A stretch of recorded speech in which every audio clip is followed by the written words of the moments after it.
The Sex Ed with Tim podcast is recorded on the traditional territory of many nations, including the Mississaugas of the Credit, the Anishinaabe, the Chippewa, the Haudenosaunee, and the Wendat peoples, and is now home to many diverse First Nations, Inuit, and Métis people.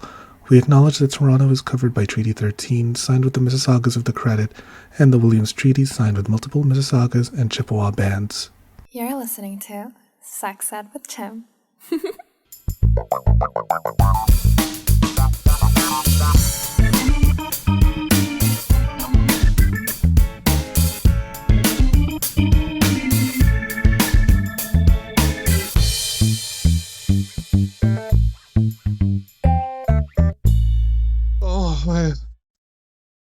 Oh, fuck. Oh, my God. Oh, how are you? I'm fantastic. How are you? Oh, my God. Oh, I need a second. Oh, fuck. Oh, fuck. Oh, okay. Give me 1 second. Hello, and welcome to another episode of the Sex Ed with Tim podcast. I'm your host, Tim, certified sex educator. I identify as a chaotic homosexual, and I just got bred like a bakery. Oh, fuck. You hear the familiar laugh from season 1. I'm here with none other than Mattarot. Hi, Matt. How have you been? It's so weird to talk like this after we just fucked. Honestly, I think we should normalize it though, because Podcasting after sex? or just like working after sex. Like, it is a basic human need, and we put it behind so many walls and closed doors that we should feel shamed about it. But it's honestly something that we should all just embrace and share. Yeah. Oh my God. I totally agree. Let's do like a little bit of a recap of what we've done. So you had me over to film for a workshop, was it? That's correct. Yeah. I am facilitating a retreat at Easton Mountain, and it's called Gay Spirit Camp, and is a collection of different facilitators that are coming together to basically create a safe space to celebrate being queer and being gay and being a male. When is that? Oh, it's this month. So August. Yeah. Okay. So people will be hearing this a little too late to sign up, but that's okay. No, I'm gonna make this a special episode. When in August? I don't know off the top of my head. We'll put the information in the description. Yeah, we'll be there. But I will be facilitating several workshops, one of which is called Tantric Embodiment. And on the previous episode that I was on of this podcast, I explained that Tantra is not exclusively sex, and that is really important to preface that with this. But it is a way and spiritual path of life that embraces that all things are spiritual, including sex. So when it was brought to the West, it became hypersexual. And so many people associate the word Tantra with orgasms, multiple orgasms, non-ejaculatory orgasm, tantric massage, etc. The workshop I'll be facilitating, Tantric Embodiment, is to teach these men how to get more in touch with their bodies in a tantric way. And Tim was my model for the video. Yeah, I'm very much in the clouds right now, so forgive me, Matt, if I'm like a little loopy. Totally fine. Do you want to like walk us through how we conducted the recording? Sure. Yeah. So we basically began with Tim getting in touch with his body on his own, creating a solo connection to his erotic energy, where there was a little bit of jelqing, a little bit of mindful touch, a little bit of exploration. And then we actually moved to some anal breathing. Breathing as in air. Yes. Not breathing yet. That came after the filming was complete. Yes. So the anal breathing was to basically help Tim relax his body further by flexing his Kegels, flexing the PC muscles, in rhythm with the breath, breathing in, flexing the Kegel, breathing out. Squeeze your whole. Exhale, relax your whole. You exhale and you relax your whole. And by doing this, actually, any tension in the root chakra, in the lower chakras, your physical body, your perineum, your hips, starts to get naturally loosened, which allows for harder erections, obviously more sexual awareness, and more relaxation, which is perfect for penetration. Yeah, I can attest to that. I am so, like, I don't know what's the word right now. I think my entire energy's all the way up in my crown chakra. Probably. I'm feeling like in the clouds. I'm like, Yeah. my eyes keep rolling back because I'm like going in and out of consciousness in a good way. I feel so elated, and I have to get back down. I have to ground myself in time for our threesome. So we have more work to do. more So after the anal breathing, then we actually began filming what will be a reference video specifically for this workshop that's coming up. But this video will begin, more sexual education work that Tim is doing, that I am doing, etc. And it was basically how to mindfully get in touch with the energy of your cock, the energy of your balls, the energy of your anus, and that sex doesn't need to have a goal per se, that, creating, more intimacy with your partner through touch and mindful exploration and breathing and meditative in a meditative state allows for a more heightened, pleasurable experience and connection to your body. Yeah. And it's happening in Albany, you said, right? Yes, the Easton Mountain is in Albany, New York. What inspired you to make this retreat? Oh, I didn't make it. Oh, no? No. I'm a part of a group of men that are putting it on. Yeah, you're definitely in the clouds. Very much not English right now. It's all good. That's so fun. Yeah. What are some of the things you're looking forward to for this workshop? I'll be leading erotic meditations every morning, which will be similar to the solo sexual meditation that you did at the beginning while you were getting in touch with your cock. But the goal will be to move through the chakras, actually from the root all the way to the crown, with breath work, as everyone in the room who is meditating together is masturbating together, alone, single. So there's this idea that if you're in a group of people and you're all being sexual, you have to intermingle with each other. Mm-hmm. You have to touch each other. And that's simply not true. Mm-hmm. You can go on your own sexual journey alone with other people in the same space. And you can apply a sense of spiritual direction and power to it by setting those intentions of breathing, of meditating, of channeling this erotic energy into your body, your mind, and your spirit. Oh my God.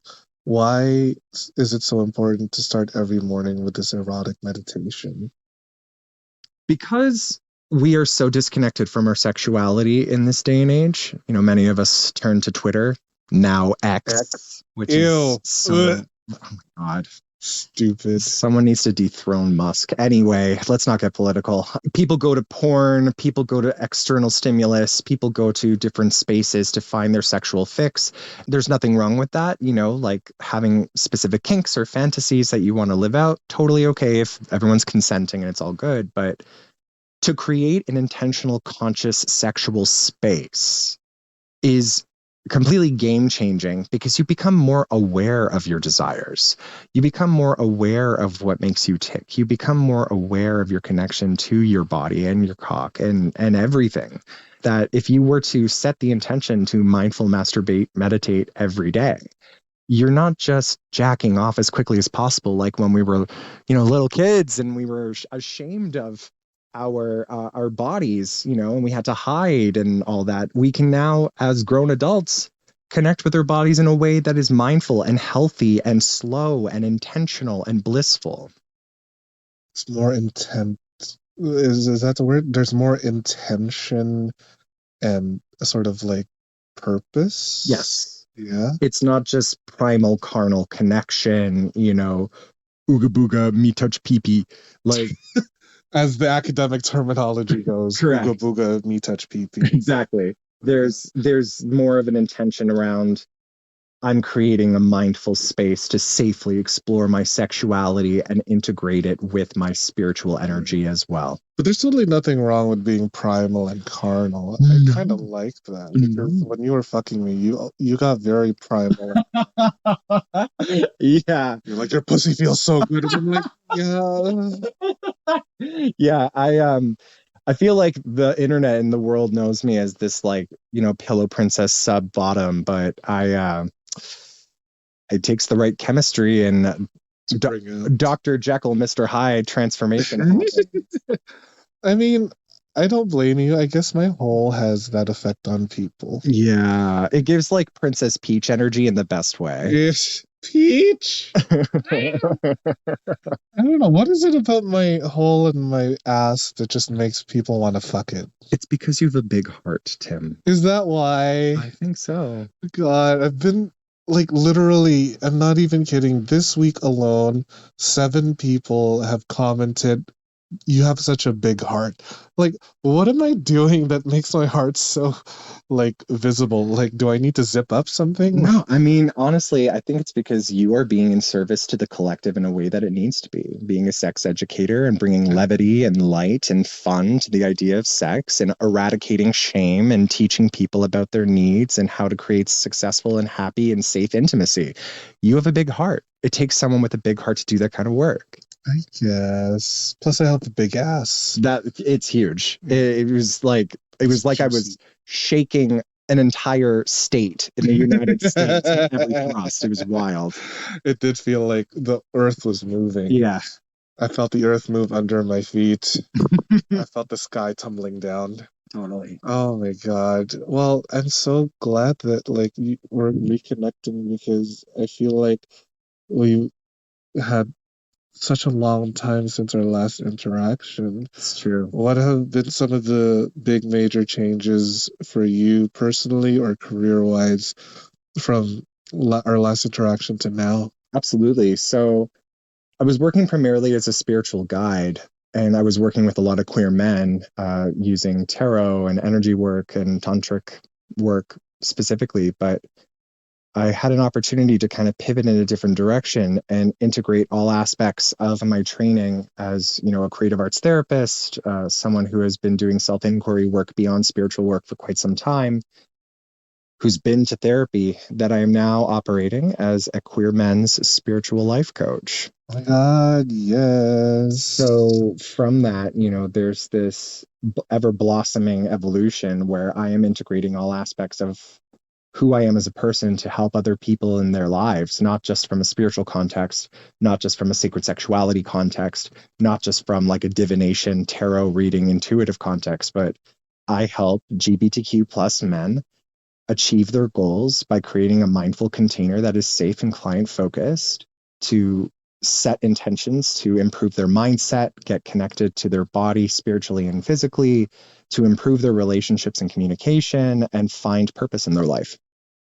Because we all need that right now, especially queer men. Oh my fucking God. Yeah, that's true. That's true. Why is it that we seem so lost? Like, I would like just for one story of like a queer person living happily and like not having to go through trauma just to be resilient. Like, Yeah. I kind of just want us to be, strong as it is instead of like strong because I went through blah blah blah.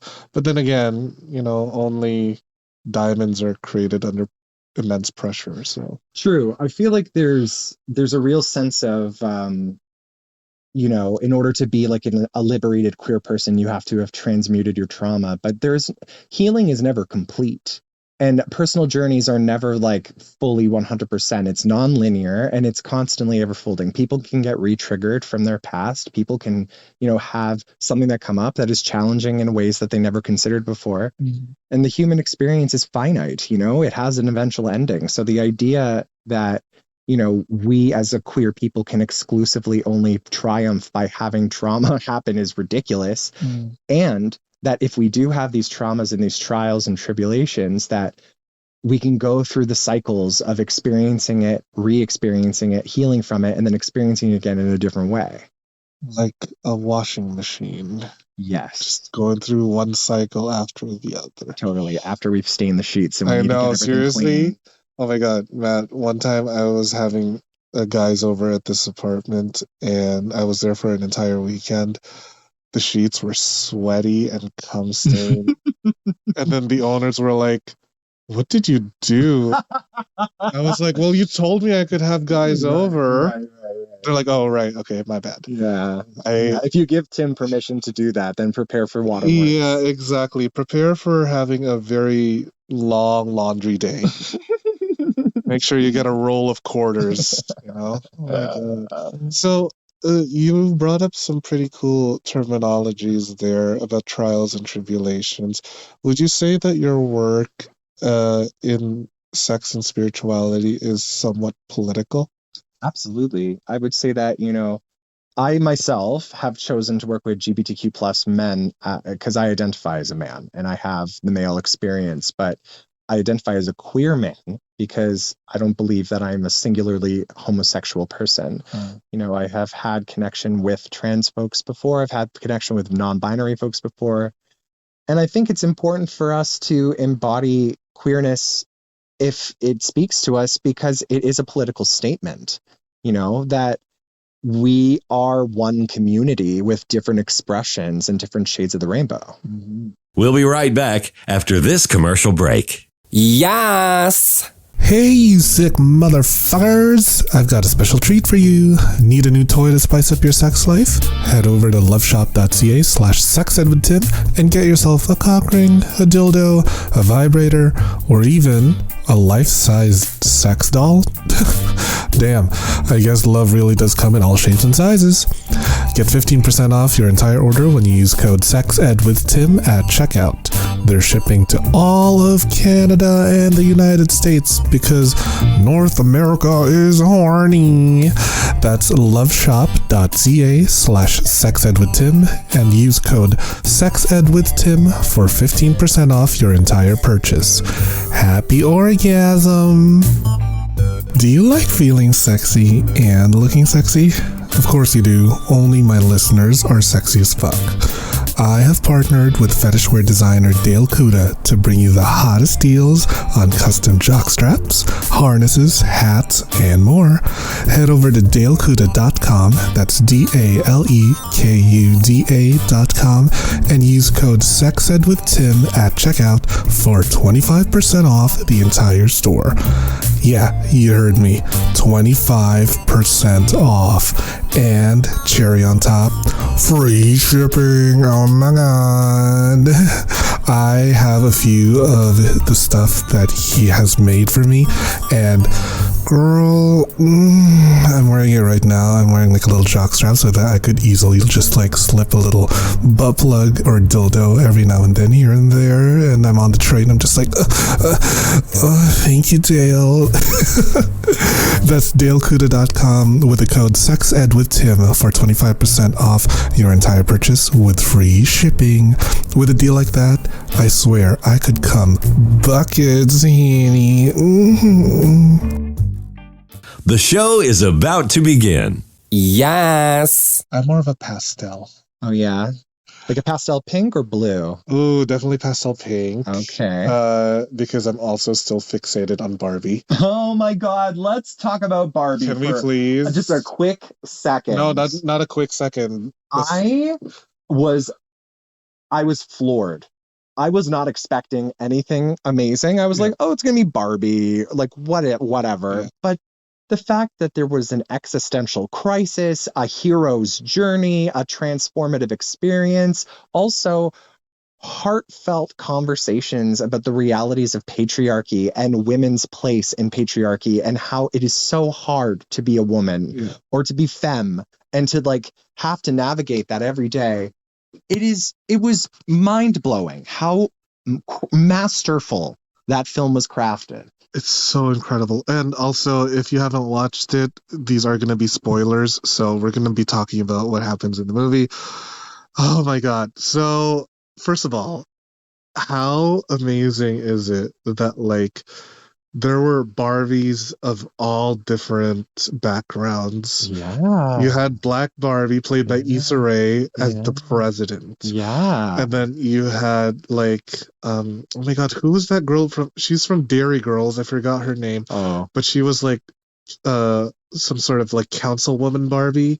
Yeah. I know who you're talking about, but Yeah. also I'm terrible with celebrity names. Yeah, So I won't be any help. But I here. love her. And then there was Filipina Barbie who was serving on the Supreme Court. Yeah. And she was wearing traditional Filipina dress. And I was like, oh my Yes. god, I love it. Greta Gerwig basically said, we're not holding back. Yeah. We're going to make this a film for all women everywhere. Wasn't it like the biggest blockbuster weekend hit for any movie directed by a woman? I think so. Yeah, something like that. I don't know. We just pounded it out for a solid hour. So like, I know, we're barely coherent. We're not even here right now. Oh my god. And like how like funny was it when Barbie was like, do you guys just ever think about death? Okay. And how that is such a real question. That's so real. But like you would never place it in Barbie land in your head because you think Barbie has to stay plastic and fun and frilly. But the reality of our world is we're asking these conversations despite being all dolled up going to work 9 to 5. Oh my god, right? And like we still have those deep-seated like existential crises, and we tend to just like throw it under the rug. Yeah. Because like I gotta get to work. I gotta get to. I gotta go to the beach. I'm gonna beach Ken off. Yeah, I'm gonna beat you off so hard. Yeah, we're gonna beach each other off. Also, like, remember how they showed Midge, whatever. Midge. The fact that they had a pregnant Barbie companion. Yeah. And Sugar Daddy. Oh, right. Completely forgot about it. He had all of 3 minutes on screen. Yeah. With Magic Earring Ken. Magic Earring Ken. Greta Gerwig said, this is for the gays. This is honestly, for the gays. Yeah. Greta Gerwig said Barbie will be for the girls, the gays, and the days. 100%. Oh my god. And then like all the other discontinued Barbies, like the one with the video, and it was discontinued because of like the TV in her back. Yeah, that was truly weird. You know, I want to talk about something very specific that I feel like probably a good deal of your viewers can appreciate or understand or look at. The role of Alan. Alan, real quick, Aquarius representation. Totally. Let's talk about Alan. Also, the little soft boy that hung out with all the girls, but was never actually a part of the girls, but the girls made space for him. And also Alan was in support of the girls, despite not being able to fight their battles fully for them. Yeah. Like I saw him and his whole arc and journey of like, where do I fit into all of this was like, this was my childhood. This is gay. This is gay. It's so this gay. is also non-binary. This is also like, I don't fit into this dichotomy of Barbie Ken. It was so many things all at once without explicitly stating what it was. And Michael Cera just stumbled through the role as he does with all of his roles in such an eloquent way that I immediately identified with him. I know. Oh it was amazing. It was amazing. And also like, I really love those one-liners that like blink and you'll miss. Like for example, that guy who was like working down in the office, and then he goes up to headquarters with Will Ferrell's like, I'm a guy and I make less than these people. Does that make me a woman? Oh my god. Right. Oh my god. And the fact that Will Ferrell was just like bumbling as like I know the woman's experience, I'll make a product for it. And it's like, this is such a solid commentary on what our world has become. Exactly. That all of the men and people really that are getting triggered by it are missing the point of it being a satire and being an intellectual parody of what our world is. Yeah. It's so funny because like weird political commentators like Ben Shapiro and Piers Morgan were like, this is a threat to masculinity. I'm like, no, you're a threat to masculinity. You're a threat to masculinity. Period. What the hell are you talking about? Let's not give them airtime. They don't deserve a breath. It's fine. It's just like that movie is so good. So good. I also love the fact that they addressed the whole mean girl culture. True. By like, we're sorry for calling you weird Barbie behind your back and also to your face. Totally. Oh my god. Like at first I was chuckling at those lines and then I was like, wait, this is like extremely self-aware humor. Yeah. This is like exactly. literally conversations I witnessed in high school. Yeah. Like these are real things that were happening. And like for Barbie to address this, Yeah. I was like, we I have hope for the next generation Me too. because this was a movie that was like definitely for the girls and the gays and the days, and like it's targeted for not just adults but also for the kids who never got to grow up with Barbie. And it made me realize that it's okay for me to play with Barbies and for me to live my authenticity, even if it's through a little plastic toy. It's true. I bought 3 Barbies with me, and I made them take up an entire row in the theater. It's okay. I wasn't like being, an asshole because the theater was empty at the time anyway. So it was me and my 2 Barbies and my Ken.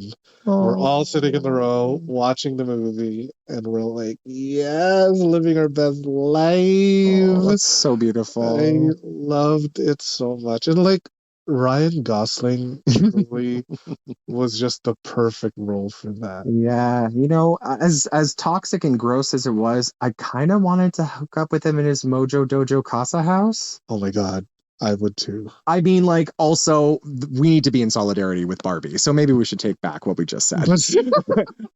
Because, like, anyway, the entire experience of that film, if you have not seen it yet, obviously we just spoiled a fuck ton of stuff for you, but You did give a spoiler warning. but please go watch it. You deserve Yeah. to see it. It's so important for this day and age in our generations to see it. And I feel like it'll go down in like literature and arts and culture textbooks. Would you be able to draw some sort of connection between your work in spirituality and the message that is Barbie? So as previously stated, I work with LGBTQ plus men on their own personal journeys of self-inquiry and self-growth and transformation.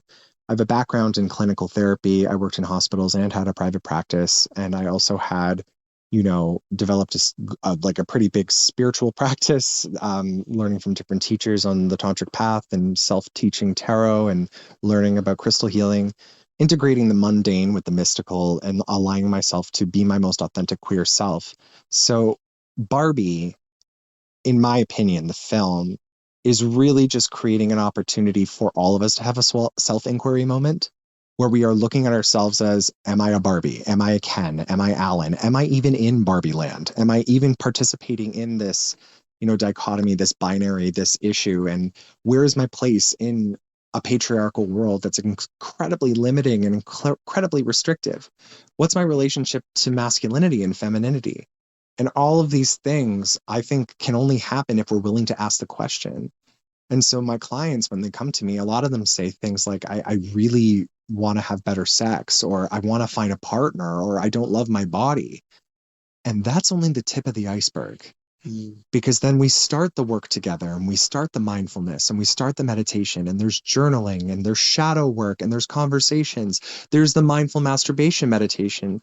There's so much, and designing work for them, so then that way they can get to the bigger questions of what is my connection to my masculinity or femininity or the patriarchal world we live in, and how have my previous experiences informed my present so I can design the future that I want to create.